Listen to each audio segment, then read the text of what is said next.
Okay, if I would have died that day, there's so much left in me that I haven't had the chance to experience. And so what are those experiences that I want to have? So every day I came back to myself and said, did I limit myself? Where am I putting limits in my life? What's a limiting belief that I have?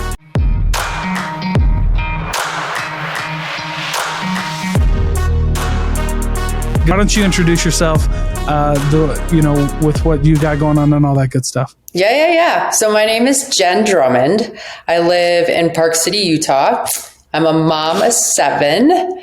Lucky me. 7's kind of my lucky number, I decided. I owned a business in financial services, which I still own, but do not actively work in anymore. The kids keep me busy. And then I got in a car wreck in 2018, which really shifted my priorities and opened up a new lane, which is mountaineering.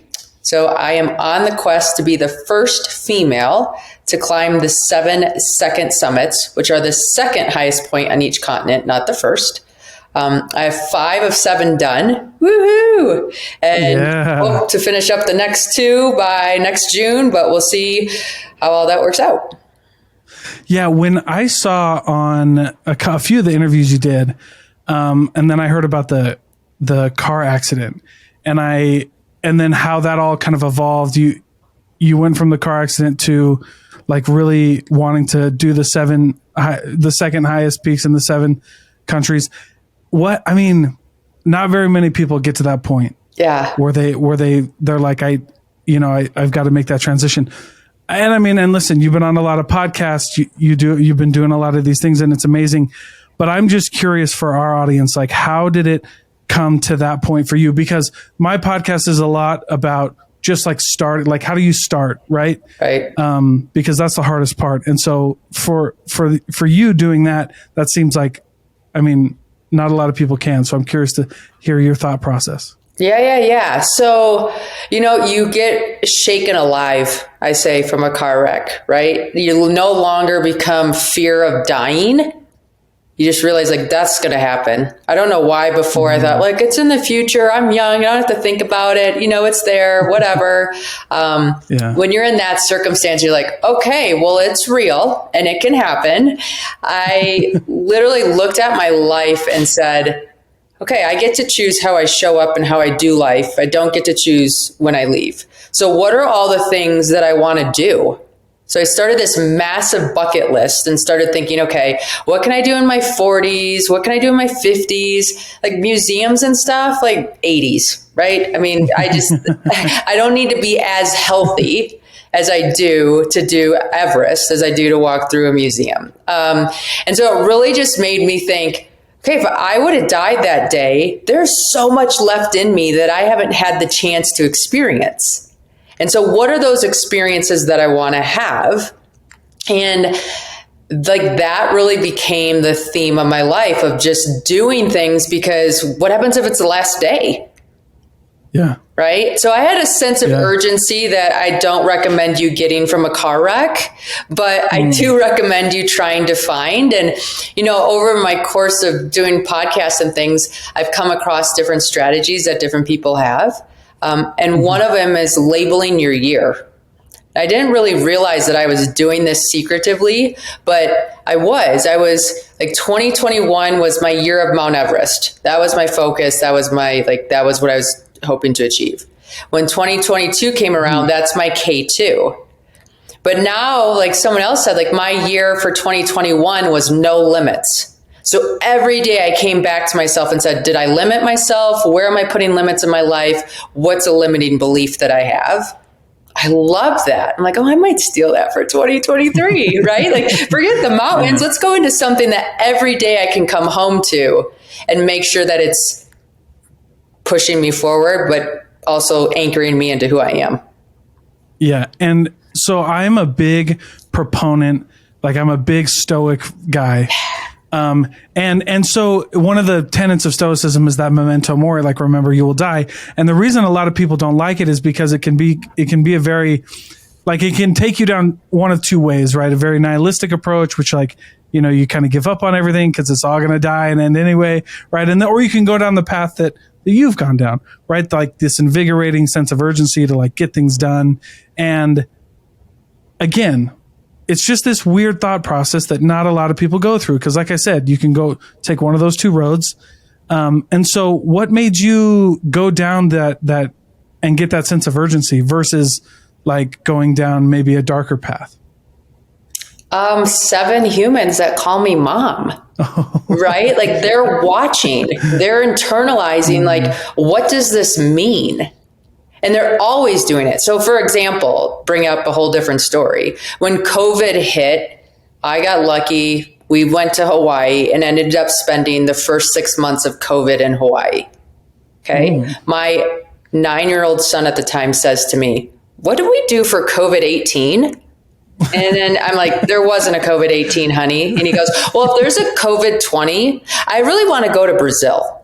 Right. So I'm looking at some of my friends who had an entirely different experience of COVID than what we did. Right. And so how we approached it and what we looked at it with and how we brought that idea, like, okay, if the world's going to end, let's stop with that thought process and do what we can while we're here again. Right. Yeah. And I feel as a parent, we have this huge responsibility to recognize how we do life is what we're giving permission for our children to do. And that holds me accountable. Yeah. Holy cow. That's gnarly. I mean, I'm the oldest of 5. Okay. So I definitely understand the big family, and I definitely understand like having like something bigger than you. Cause even if you're a kid in a big family, you've got like something bigger than you. Was this the same son that kind of catapulted the mountaineering experience? I heard this on one of the stories. They all rotate turns and pushing me. So that was a different one. Oh, okay. Yeah. Cool. But so that was the story, right? He didn't want to do his math homework. Yeah. So give a little background on this story. I have a son that was complaining about his math homework during COVID homeschool time. I'm like, "Buddy, we do hard things. Like, you got this." And he looked at me because I was planning on climbing this mountain called Ama de Blanc, which is a gorgeous, amazing, beautiful mountain. Still one of my favorites. But he had that made no sense to him. He called it like, "I'm a dumb blonde," right? Like that's what he literally called the mountain. And so I'm like, "No, it's Ama de Blanc, not I'm a dumb blonde." But anyways, he was like, "Well, if we do hard things, then why aren't you climbing Mount Everest?" I'm like, "You know what, buddy? You're going to do your math homework and we'll talk about Everest when you're done." And so then we started researching Everest, and then they went to bed and I was still researching Everest. I'm like, "Oh, wow. Maybe." And then, so it goes. Well, go ahead. Yeah. No, that's it. Well, isn't that funny? Cause I do the same thing. Like, isn't it funny how you think like Mount Everest is this crazy, and I mean, it's like extremely hard. I'm not taking anything away, but it's just funny how we almost catastrophize things in our mind, because I'm sure you've experienced that, right? Like you start researching Mount Everest and you're like, this is going to be way too hard, but we'll do it just for fun. Like, let's just see what happens. And then you start digging into it and you're like, hey, wait a minute. Like, this is actually pretty doable. Like in some sense, right? Is that kind of like what you went through? Yeah, no. And for me, I'm like, okay, if I fail at climbing Mount Everest, no one's going to be like, "Oh, you suck. You failed at climbing Mount Everest," right? Like, how dare you? Like, oh my goodness. So for me, I knew, what was I losing? Like, if I didn't summit Mount Everest, like everybody kind of maybe expected that it's Jenn. If she doesn't, whatever, right? So it really was this perfect combination of however far I took it was a win. Yeah. I like that thought process because it's so fun. It's just, that's how I approach like entrepreneurship. And that's how I tell other people to approach entrepreneurship, is this kind of mindset of like, look, I mean, not everybody starts a business. So if you failed starting a business, at least you said you could fail starting a business. Yeah. Hey, at least you had the title of CEO for a while, right? I mean, who cares that it didn't last? You still had the title. Yeah. Right. And it's like this nothing to lose. Like, I really believe that when you can view that, and sometimes, that nothing to lose phrase kind of gets lost in this, like, kind of like dramatic movie scene, but it's just like this, right? It's kind of like, I don't have anything to lose. If I climb it and I make it, sweet. If I don't, I got to try to climb Mount Everest, and not very many people can do that. So why not? Yeah. I agree. 100%. Yeah, that's fun. So you've been on a lot of podcasts. You have your own podcast. I mean, you're starting to do more on LinkedIn and all these things. And I mean, you get asked the same questions a lot, I'm sure. But I want to know, and what I like to ask people when they're kind of going on their podcast tours and they're starting to put out a lot of content is like, the message that you're trying to like get out there. Like, what's the main message for people out there that you want them to understand? It is spending time outdoors and reconnecting to yourself. So in these huge environments that I'm in, spending time outdoors gets me away from the noise, gets me away from societal norms, all these stereotypes, all these things, like all the being in that external environment gets rid of my external environment at home and really allows me to say, well, what does Jenn want? What does this look like? And how do I want to show up? And I think that's so important because like we're all going to die. Like what excites me does not necessarily excite you. An example, I'm in Costco down in Salt Lake City. I moved to Park City in 2015. We come out of the Costco. My mom's in town to help me with the move and blah, blah, blah, blah, blah. And I'm looking at all the mountains on the Wasatch Range. And I'm sitting there thinking, like, I cannot wait to be up on top of those mountains. I don't even know what one to climb first. This is so amazing. And I'm like, Mom, isn't it just crazy? And my mom looks at me like dead straight in the face. What's crazy is what just came out of your mouth. Like, why would you want anything to do with those mountains? Like, they're pretty, but there's not one bone in my body that wants to be anywhere closer to them than what you're talking about. And to me, that was just a sign of like what excites me and what lights me up is what I should be following and chasing and doing and not apologizing. And I think so often when we're in our home environments or we're in our routine of life or we're doing our thing, it's hard not to get swept out of what truly is us. What do you say to people who maybe criticize that thought of, following your passion or like following what excites you and lights you up? And how do you respond to like people who would say something like, well, that's easy for you to say, I don't have the resources to chase my passion or something like that. Yeah. Mount Everest is filled with people that don't have the resources to chase their passion. Like they don't, way. Like you have every walk of life there from every country doing that's one of the guys on my team had dreamed of summiting Everest since the age of 7. Like that was his thing. Right. And you realize it's been it was like a 50-year journey for him to get there. But do you think for 1 minute he's upset that he's 57 achieving his childhood dream? I mean, he might like to be able to do it at 27 or 37 or whatever, but at 57, it's still a win. Yeah. And so I think like people need to get out of this linear time thing or say like, hey, if it's truly important to you or truly inspiring to you, or you have this calling, stay with it. The how will show up. I like that because I like that. I like that Mount Everest is full of people who didn't have the resources to climb it, because it's just something you don't think about. And like, it's funny because we're talking about Mount Everest and, I love comedy. And so I'm big, like in Wise Guy, like I just like going to do comedy and like going to listen to it. And so there's always jokes about, the motivational speakers who talk about Mount Everest, right? But it's great though, because I love the whole thing. I love learning from people who climb Mount Everest. And I love. Oh yeah, no. I mean, the joke is right. Like you get hired as a motivational speaker to go talk to a company where everybody's fighting for the parking spot, like closest to the door. And like, how is this relatable? We are not the same human. We are not the same fiber, right? Yeah. But like the truth of it is, like, this is what happens. You get to the summit of Mount Everest and you realize it's not the summit. It is like, if it was the summit, and it was a little bit lower of a mountain, you would take a helicopter, get to the top of it, snap some selfies, and go off to the next one. But the truth is like when you're on that summit, it is like the memory, the significance, the reminder that you overcame all the obstacles to get to that summit, right? Whether it be financial obstacles, physical obstacles, like all the times life said no, or the circumstance said no, and you said yes.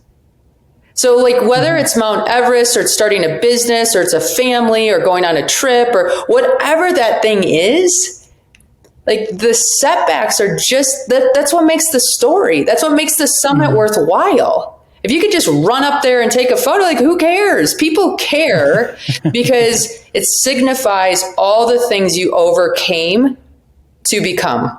It almost is that story of like, it's not about the summit, it's about like the journey, right? Yeah. Like you learn more climbing than you do at the top. Yeah. And was that true for you? Oh, 1,000%. 1,000%. Yeah. It was like all the moments that were horrible are the moments I remember and like the moments I tell the stories about, right? It's not the moments that everything worked out perfect and they flew in a pizza from base camp and blah, whatever, right? It's not those moments. It's the moments of, oh, the wind was blowing sideways. We couldn't see. We missed an avalanche by 6 hours. And like, it's all that crazy stuff that you're like, yeah, we did it. That's it. That's insane. Well, it's just a really cool, it's a really cool thought process to go through when you're talking about like, especially when you're talking about like the hard times in life. So like one of my favorite phrases in life is amor fati, which is the love of fate. And I have over 250 hours of interviews with entrepreneurs and like business owners, right? And the same story comes up all the time. And the story is what you talk about, which is like nobody would go back and do it any differently. Right. They would all take the same hard, or like they would all take it all the same because they knew that's what their story was. Like, that's why they are where they are. Right. And it is just a trippy thing. And it's so, and then I talk to people who've never like experienced this and they're like, well, yeah, it's easy for you to say now you got $1 million and now you did it. And it's like, well, no, not really. Because like, yeah, it's like, that's what happened. And that's what you have to do. Like, that's your rite of passage. It is. And here's the thing, like almost everything is born out of failure or lack of perfection, right? Like everything evolves because somebody needed I don't want to not have light in my house once the sun goes down. What's our solution? And so now we have light. Now we have heat. Now we have like supercharging fast devices. Now we have, those are made possible because someone said, no, not acceptable to the current conditions. And so you have to look at like failure and setbacks and all these things as like part of the evolution for better. Yeah. You don't get one without the other. If there wasn't a desire to make something better, or to do something more, or to try something different, like we'd be stuck. Yeah. And what was that moment for you? What was the no, I'm done with my current situation moment? I think I've had 1 million of them. Okay. Right. Like that makes more, and that's cool. That makes more sense, right? Like, cause everybody looks for that one thing. Like, I'm just waiting for that one I'm done moment. It's like, well, you can actually pick you're done now. Right. Yeah. Like, I think it's always, and we get bored, right? Like humans are self-destructive monsters. If you don't have enough stuff going on in your life, you create problems. Yeah. You don't believe me? Come live in my neighborhood of retired humans. We have all kinds of problems, right? Someone picked the wrong color flower to put in the front of the neighborhood. Someone did. I mean, it's insanity. And so if you don't have like real life problems, think of when you create, like what you create. It's crazy. Yeah. I heard a talk by the singer Mike Posner. Oh, but anyway, he went down, he like did this silence retreat. Yeah. And he taught, do you know Well, I was on Everest with him. No way. Yeah. Are you kidding me? Fun story. He sang like a private little concert for my birthday when we were on Everest in 2021. No way. Yeah, he is an amazing human on all levels. Yeah. Yeah. I mean, I've never met him, but I love his whole aura. I've followed Mike Posner since he came out on the scene or whatever. But yeah. But Mike Posner was telling the story. He did this like retreat in Colorado as a silence retreat. And he goes in, and the first thing he's like, you here's the radio you have, right? And he goes, what he was like, he's like, but you can't use the radio unless like you're absolutely dying. So he's like, but other than that, like, peace out. And he said, like, within the first few moments of being there and being silent, he was like making stuff up in his head to do. And so he was like reminded of a quote that was like, how many things do we have in life because we couldn't just sit still, or because like we didn't have real problems, or like, you know what I mean? Like how much stuff are we going through that's just made up because we couldn't? Oh no. So here's an example. I'm on this mountain, Ama de Blanc, because I still climbed it, even though my son didn't think it was a mountain worthy. Okay. So I'm on this mountain and I'm with all this Sherpa. And the Sherpa are like, I'm tired from the day, whatever. And they're like cooking in the kitchen. They're not speaking English, right? So I'm by myself in the corner and I'm making whatever, these like pieces of bread things that you make with flour, water, and heat. And so I'm making these little tortillas type shells. No one's talking to me. Yet I'm making every effing conversation in that room about me. Right? I'm doing this wrong. I'm not doing it right. I'm like, blah, blah, blah, blah, blah. And like, this spoiled blonde girl only eats the white ones, not the brown ones, and whatever. Like, all these stories were literally, all of a sudden I caught myself and I said, not one human is talking to me right now or caring about what I'm doing over here. They're probably grateful actually that I'm helping, but I just wrote an entire narrative for 30 minutes of how everybody was against me. Like, what is wrong with me? Like, that was one of those moments where I'm like, I am crazy, like flat out crazy. Wow, that's insane. Yeah, wow, that's such a powerful story, because it's so cool to hear the same principle in a different story, especially one as powerful as that. It reminds me of a story that I tell people all the time about, like, and as a Buddhist parable that I heard, and it was like, or a Zen story, whatever you want to call it, but it was like, there's two sides to every story. There's what actually happened and then what you tell yourself about what actually happened, right? And most of the time, what you tell yourself about what actually happened will kill you. And it's like the story of the arrow. The guy gets shot with an arrow, and before everybody comes over to help him, they're like, we need to get you to a doctor. And he's like, no, not before I figure out what happened and why someone shot me. And while he's asking that question, like, he dies. And the moral of the story is like, why don't you, like, no, reality is what matters. Like, what actually is happening and what real life is happening matters, right? Oh, I so that like that great. Story. Yeah. Yeah. And like, but that story, I mean, it's the same principle that you taught. It's like, because I've done it too. You're like driving down the street, like everybody's looking at me. It's like, no one's looking at you. Right. No one cares. Okay, like no one, like no one saw you. Yeah, no, totally. It's so funny to me. I wish I was more important than I am, but I'm just not. So there you go. Well, what's that phrase? It was somebody said like, you'll stop caring about what people think about you when you realize how little they do. Yeah. Yeah, unfortunately, like, that's so true. Yeah, it's so funny, but I love that experience, and I love this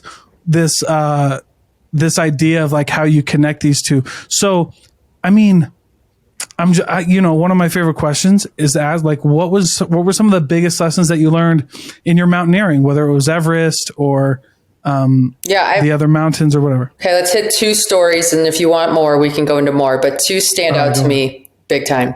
So I am flying to Russia back in September of 2021. So before Russia shuts down. Thank God I got that mountain done when I did. But it's still COVID-ish times, right? So I fly to I fly to Amsterdam to fly to Moscow. I go to get on the plane. They're like, oh, we're sorry. This is not a flight you can get on. Only Russian citizens are allowed on this plane. If you're a non-Russian citizen, you're only allowed to enter Russia from Istanbul or France. So you need to reroute to another airport to get into Russia. What? Okay, so I reroute to France, and then I get to Moscow, and none of my bags show up. None of them, like zero bags. And so this climb is a technical ice climb that you need your technical gear that I literally spent the last X number of months collecting and curating to make sure I knew exactly what I wanted. Okay. So I land and I'm like, well, my bag will be here in a day or two. We'll just wait. And they said, we're not waiting. Like, this is our weather window. We either go now or the opportunity could leave us and you won't have a chance to climb the mountain. And I literally thought about it. I'm like, maybe I should just go home then. Like, but then I said to myself, okay, I'm not going to summit, but I'm going to get as far as I can so that I have knowledge and information for when I have to come back. Okay, I changed my goal. So we literally go to a rental store and I start renting gear. Like, I'm 5'5", $120 on the head, like when I'm heavy. Okay, like I'm not a typical Russian human. Okay, so nothing fits. Like nothing fits. And it's rental gear. Like I had bought the lightest weight, fanciest, schmanciest everything, and now I'm in stuff that you would buy at Walmart to go up the side of a freaking mountain, right? And I'm like, this is unbelievable. This is happening, but I'm just gonna go with it. And I kept going with it. And somehow by the miracle of God, universe, Buddha, whoever you want to say is out there, we summited. And I just remember being like, I am so grateful. I do not have to come back. Like, we're done. Like, it was the best party ever. We got off the mountain. We got back to the airport and literally my bag arrived the day before. So there's like no way we were waiting for my bag. Like they left it at the airport. They didn't even have a chance to run it to like our location that we were to give me my stuff. And I really love that story because I feel so many times in our lives, we have this picture of how things are supposed to be. And we prepare and we plan and we have it all figured out. And then stuff still happens. Like life still throws us curveballs. And you have to redefine the game. And because I gave myself permission not to summit and just to experience, I got lucky and we did summit. And even if we didn't summit, I'm so glad that I got as far as whatever I would have gotten because I have had 2 mountains that we haven't summited the first time. And you go back with so much more. So when you say you didn't summit the first time, was that just because of like weather or like what? I mean, so I went. We'll jump to this story. I went to K2 in 2021. So I was actually climbing Everest to satisfy my son, and then also prepare for K2 because K2 is way more dangerous than Everest. In fact, all of the second summits are harder, more technical, a lot more advanced than the first 7, which is why they haven't been done by a female yet. Whoa, that's interesting. Yeah, I know. It doesn't make sense because it's like it's second place because it's number 2, but it's an entirely different monster. So I get to K2 in 2021 and it was just a lot of things had gone wrong from like day 1 on that trip. But I was just pushing through. And then finally, we got the opportunity to climb K2 and one of my teammates got caught in an avalanche and actually lost his life. It was not awesome. When that happened, we decided to quit the expedition and come back another year. Okay. It was a hard decision for me to quit, to be honest with you, because we're in an environment like at that time, the statistics showed that 25% of the people that climbed K2 were going to die. And so like, I knew that going in. So I'm like, well, there's my 25%. I have a better chance of living now. Right. I mean, that's terrible, but like your mind runs through these things. And I'm like, no, this isn't the memory I want to have. Like, this isn't the experience that this 7-second summit journey is supposed to be. So I came home. I sorted through the situation and turned myself from victim mentality to this is happening for me instead of to me. And here's what happened. Like the nice thing of going to Pakistan for the first time with zero idea of what it is that you can go in there with zero idea of what it is. You have to go back to Pakistan after experiencing Pakistan as a white female with blonde hair and blue eyes, not like the first place on your list to go back to. Okay. Like just no, like there was nothing in my body that wanted to go back to Pakistan, except that that mountain was there and I needed to get that mountain done. So I had to get creative, right? Like problems cause creativity. And in that creativity, I decided that, Pakistani people cannot afford to climb their own mountains. They don't have the gear to climb their own mountains. They don't have the resources to climb their own mountains. But if they do, they have a job for life because there's so few of them that have actually been to the top of K2 from their culture, from their country. Yeah, wow. So then all of a sudden I'm like, if I can sponsor and make it possible from someone from Pakistan to get up that mountain, that would make me so ecstatic because I know I'd make a difference in an entire family line going forward. And so I did, and I got to the top of K2, then I was totally fine about it wasn't super emotional for me. But then when the person I sponsored got to the top and they were like sobbing, I mean, I was waterworks. Like look, it happened. Like, this is amazing. And I realized I didn't summit K2 that first time so that I can make that adventure about something more than myself. And it doesn't always feel like that in the moment, right? Like, of course, I mean, I was bitter. Like, I'm not going to lie, for a while when I first came back from K2 in 2021. But then I knew I had to turn myself around because it wasn't if I was going to do it, it was when. And I wanted to get it done as soon as I could. And so then it was my responsibility to make it exciting and possible and all the things that it became. And I feel all of us in whatever journey we have, we're going to have those moments where we have to sit in our failure for a while. But really, if you can look at it and harvest what those lessons are and see how you can come out a hero, it's there. It's always there. Wow.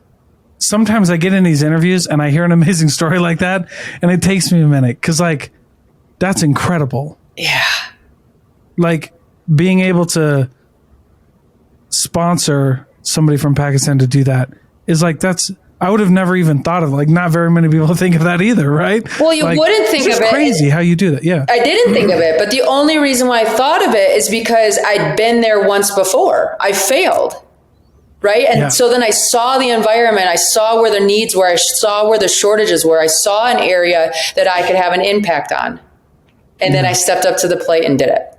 And all of us have the ability to step up to the plate and do the things. We see what we see on purpose. I like that. I like that a lot. So, I mean, so now we have all of these really cool stories. So break it down for us, Jenn, on like everyday business related, because you're also a very successful businesswoman. Yep. You also have all of that, all of those stripes. And so how do you break down? How do you take these really awesome stories that might get lost in like the grandeur, right? And bring it like down to like, all right, Dalton's starting a business tomorrow. Like, what do you do with that info? I think it's just in my toolbox. So when I coach people or talk to people or hear their stories or give speeches, depending on what the environment needs, I have a bunch of stories to relate to people to give them ideas. Because here's the thing, we all expand on each other's ideas. I'll give you an example. I was part of Jesse Itzler's BYLR program. It's called Build Your Life Resume.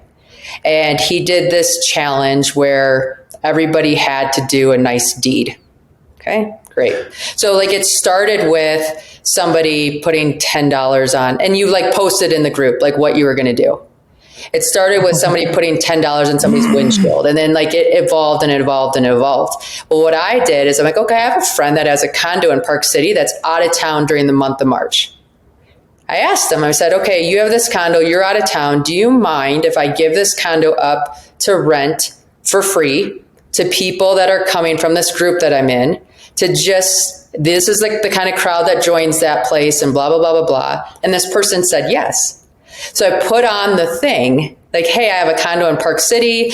Give me dates that you want to come. I would love to host you. And no, like, that's my act of kindness.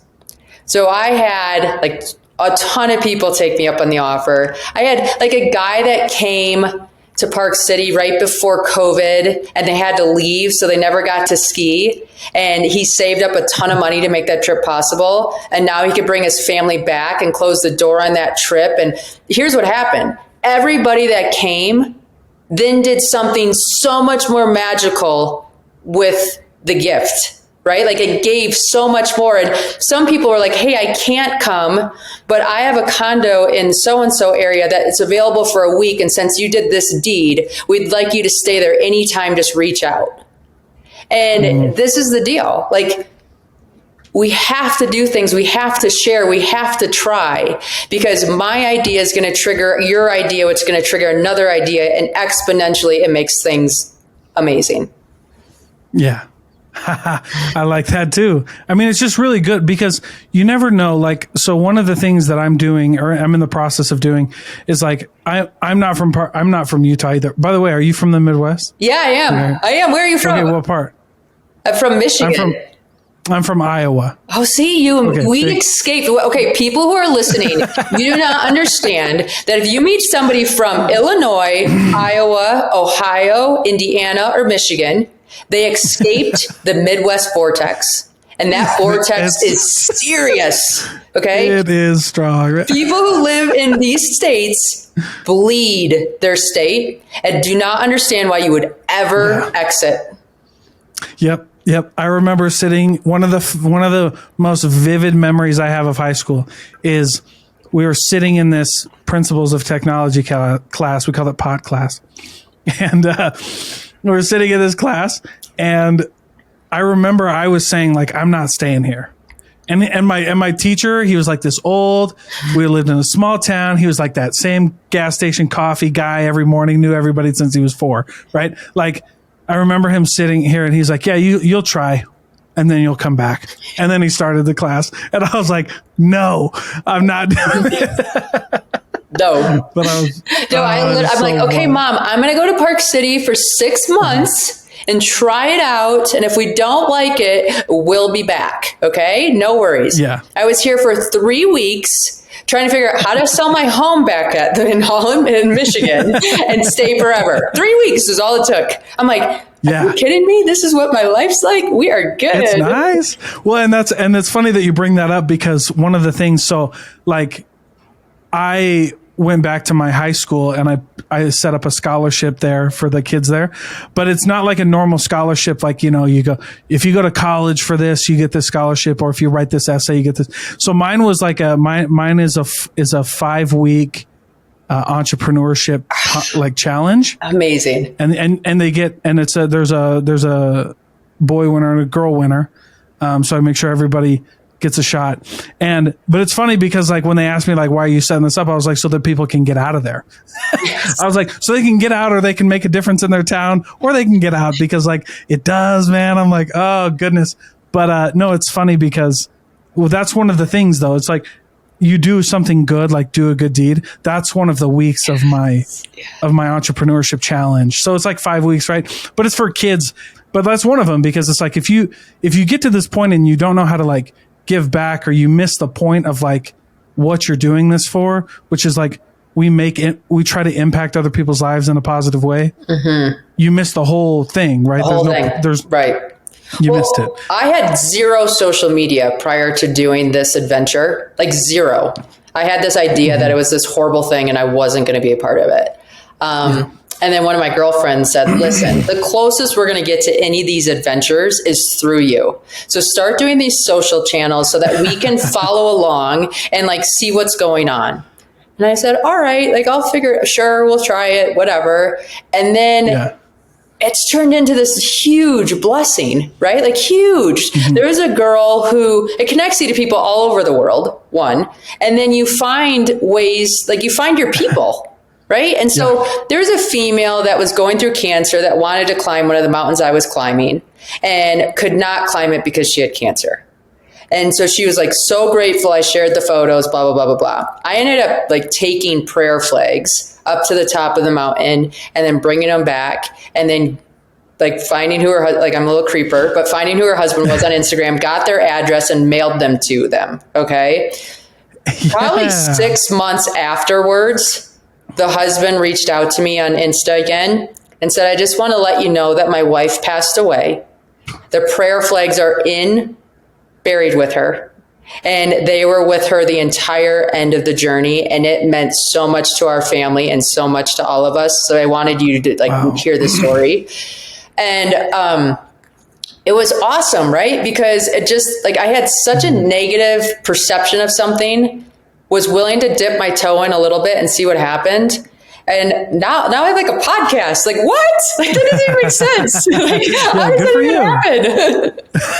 Good podcast too, by the way. Hey, I'm just getting started and I love it. Another thing that happens when you just start like, being you and doing you, right? Which is like, yeah, I mean, because two things can be true at the same time, which is like your perception about social media wasn't wrong, but you figured out how to make it your own, right? At least that's what I'm hearing. Yeah. And that's how you do it. Like that's how, you can utilize these tools in the right way. But like, if you don't think about it like that, then of course it's all negative, right? And it's just like business, right? Like, why would I go into business? Like, there's that saying, it's like I left my 9 to 5 to work 24/7. Like, why would anybody do that? It's stupid, right? But you do, because there's a lot more good that comes from it than bad that comes from it. But you have to have them both to like make these huge impacts in people's lives. Right. No, I agree. I like that. Life's like let's be honest. Life is so amazing when you're willing to step in.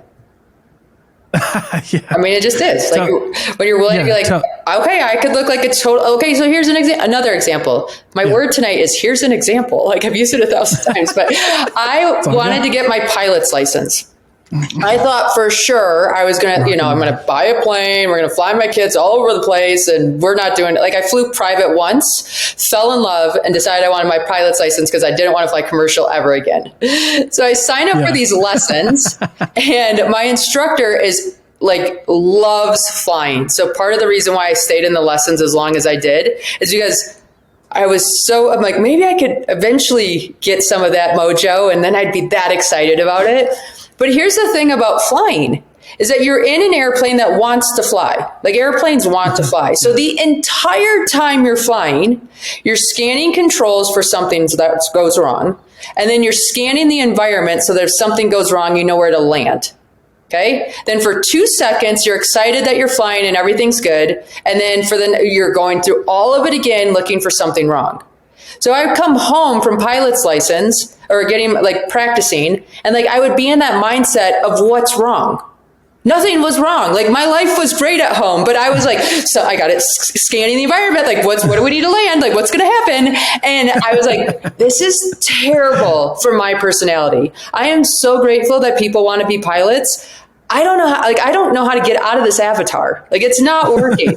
And so part of life is like stepping into stuff and then also saying, not for me, and that's okay. Like, move on. Yeah, I like that you brought that up because that's something that I've caught heat for in the past, which is like, hey, if you start doing something and you don't like it, like stop doing it. It's not, but in this hustle culture, they're like, oh, you quit or you didn't see through it. And I'm like, stop it. Yes. You know what I mean? Like, I didn't like it. You sit in a cockpit for hours scanning for problems and tell me that it's worth staying. That would trip my anxiety bad. Oh, it's terrible. And I'm like, this plane is older than my dad. Are you sure this is a good one to learn in? Like just all the things. Wow. That's incredible. By the way, what made you pick Park City? Oh, okay. So I had actually came here when I was in college with my roommate whose parents had a place up at Deer Valley, and I skied. Cool. We had one of those like epic weekends. And then I graduated from college, traveled to different places to try different ski resorts and different things. And I love the proximity to the airport. And I kind of say that like quietly because I don't want other people to move here because our town is busting at the seams right now since COVID. Yeah, it is. But, yeah, it is. You know, flying into Denver and then driving 2 hours to a ski resort is not awesome. And I like to travel. So being 35 minutes from an international airport is amazing. It's incredible. Park City is very unique. Yeah, and like you come from the Midwest and it's the middle of winter and you drive like for 12 hours, it's still the middle of winter. You come out here to Park City and you're like, oh, I want a different climate. 6 hours away, you have an entirely different climate. Yeah. That's all. 6 hours and you're in Vegas. Yes, right. Yeah. I mean, and even though I'm in St. George, you're like 4 hours and they're warm. 4 hours, yeah. Yeah. Yeah, I was going to say, I mean, that's what we did last year. We do that every once in a while. We'll be like, it's too cold here. Let's go to Cali because it's an 8-hour drive. Yes. Stop in Vegas. Yes. We stop in Vegas and then scoot to Cali and you're on the beach. It's a thing. Like I'm telling you, Utah's the place without any question. It's great. Holy cow. Well, Jenn, thank you so much for your time. You've been very generous with it. I've learned a lot and grown a lot just in this little podcast. But tell everybody where they can follow you, what your podcast is, your website, all those good things. We'll link it in the description, of course, but go ahead. No, I had so much fun. So thank you. The best place to find me is jenndrummond.com. And that's Jenn with 2 N's because I like even numbers. So jenndrummond.com. And then I'm on LinkedIn, newly, getting better at that. I have a podcast called Take a Break with Jenn. I'm right now working on a book and a documentary. So there's going to be all kinds of fun coming in the future. But yeah, I'd love to connect with anybody here. And thanks for listening. Absolutely. Have a great night. Thank you so much. Yeah, thanks. Take care.